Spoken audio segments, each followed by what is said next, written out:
La Gardiole a brûlé. Ça a fait le tour des médias nationaux et j'étais aux premières loges lorsque c'est arrivé le dimanche 18 août 2024. 350 hectares du massif sont partis en fumée malgré la réactivité de nos sapeurs-pompiers et d'un dispositif très impressionnant comprenant 600 soldats du feu, 5 Canadair, 4 Dash et 2 hélicoptères. Outre le paysage qui est évidemment défiguré, de nombreux habitants ont dû être évacués et une maison ainsi qu'un ranch ont été emportés par les flammes. Je me devais donc de rendre hommage à la manière à notre massif à travers une série de vidéos sur celui-ci. La Gardiole fait partie d'une ancienne chaîne de montagnes que l'on appelle Pyrénéo-Provençale et qui s'est formée lors du Jurassique, soit environ entre moins 200 millions et moins 140 millions d'années avant notre ère. Cette chaîne s'étendait des actuelles Pyrénées jusqu'au massif des Maures dans le Var et englobait autant la Corse et la Sardaigne que les Alpilles ou la montagne de Sainte-Victoire à Aix-en-Provence. Pour revenir sur notre massif, il fait une superficie de 65 km² et s'étend sur 9 communes, allant de Ballaruc à Villeneuve-les-Maguelones sur une longueur de 18 km et sur une largeur variant de 3 à 4 km. Son point culminant se trouve ici, au Roc d'Anduze, et malgré ses 234 petits mètres d'altitude, le panorama vaut le détour. Sauf quand il fait moche comme aujourd'hui.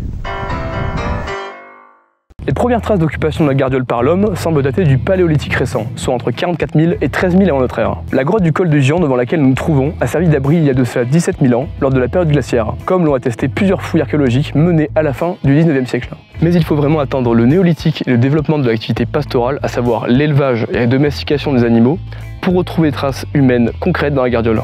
De petits groupes de pasteurs du néolithique s'installent alors un peu partout, construisent des cabanes en pierre et commencent à inhumer leurs morts dans des dolmens, comme ici, au domaine de la Coste, où l'on peut trouver le seul dolmen encore viable et en bon état de tout le massif. Le massif est loin d'être délaissé lors de la période gallo-romaine. La présence de 2 oppidums y est attestée, mais seul celui de la Roque, sur la commune de Fabrègues, à l'extrême nord-est du massif, est parvenu jusqu'à nous. Cet oppidum fut construit au 6e siècle avant notre ère par le peuple celte des Volsques arécomiques, un peuple assez mal connu des historiens, à qui l'on doit pourtant la création de la ville de Nemosus, Nîmes en bon français, qui était leur capitale et ce bien avant l'arrivée des Romains. Ces Volsques commerçaient énormément avec les autres peuples du bassin méditerranéen, comme les Grecs de Massalia à l'est et les Ibères à l'ouest, tout en ayant gardé une culture celte pré-romaine très forte.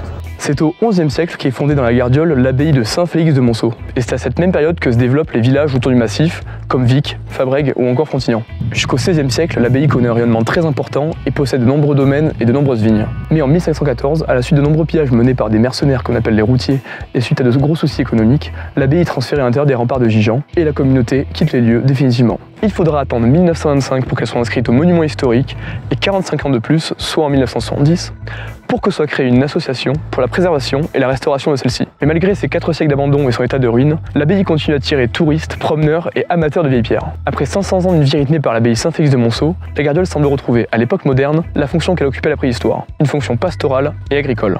Le meilleur témoin de ce passé, ce sont ces capitelles, que vous avez sans doute déjà vu dans ma vidéo sur le muscat frontignan. Ces petits abris en pierre sèche sont intimement liés à l'histoire de la Gardiole et à son paysage. À la fin du XVIIIe siècle, des personnes commencèrent à défricher les parcelles pour les cultiver. Ces personnes, qu'on appelle les défricheurs, construisirent alors avec ces pierres qui les dérangeaient dans leur progression, des petits abris pour y stocker leur matériel.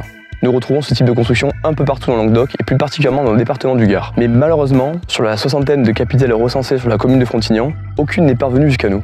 Là, normalement, vous allez vous dire que je vous prends pour des truffes parce qu'il y en a une juste derrière moi. Et pourtant, c'est la vérité. Ces superbes capitelles, visitables au lieu-dit du Rabassou, sont en réalité des reconstructions modernes menées par 2 associations frontignonnaises depuis les années 90. Ces restaurations ont été possibles après un long travail de défrichage et de sélection des pierres dans les clapasses, non données à ces murs créés par les défricheurs lors de l'épièrement des terrains. Mais malheureusement, la révolution industrielle eut des conséquences terribles pour la Gardiole. L'arrivée de l'industrie mit un terme à l'activité agricole au 19e siècle. Les bergers désertèrent alors le massif, laissant derrière eux clapasses, capitelles et leurs souvenirs d'une Gardiole vivante. Le paysage du massif tel que nous le connaissons aujourd'hui est donc le résultat de plusieurs centaines d'années de défrichage, mais aussi d'incendies qui remplacèrent peu à peu les épaisses forêts de chênes par une végétation de garrigues passes et de pinèdes. Les feux font malheureusement partie intégrante du cycle de vie de la garrigue. Et bien que la vue de ce paysage grisonnant est un véritable crève-cœur pour énormément de monde, il ne faut pas oublier qu'il suffit de seulement 5 ans à la flore pour repousser et retrouver son état initial et rendre à notre massif toute sa verdure. En attendant, prenons notre mal en patience, enfilons notre sac à dos et partons arpenter les sentiers de ce massif qui regorge encore d'énormément de mystères. Mais ça, nous en parlerons dans une prochaine vidéo.